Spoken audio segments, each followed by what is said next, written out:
বাঙালির আজ গর্বের দিন। আমাদের আরেক নায়ক শ্রী দিলীপ কুমার ঘোষ, উনি অস্কার পুরস্কারের দিকে এগিয়ে গেলেন। গত পরশুদিন ওনার একটা এক্স ভিডিও, মানে প্রাপ্তবয়স্কদের জন্য সিনেমা রিলিজ হয়েছে এবং এদেশের শিক্ষিত অশিক্ষিত সমস্ত সমাজকে নাড়িয়ে দিয়েছে যে কি অসাধারণ অভিনয় করেছেন। এই অভিনয়ের জন্য উনি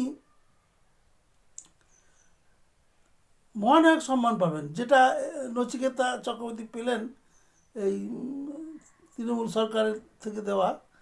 সেই জন্য উনি আগে থেকে করে রাখলেন, যাতে বিজেপি গভর্নমেন্ট ক্ষমতায় আসলে প্রথমেই প্রথমেই এই সুপারস্টার বা মহানায়ক পুরস্কারটা দিলীপ ঘোষকে দেওয়া যায়।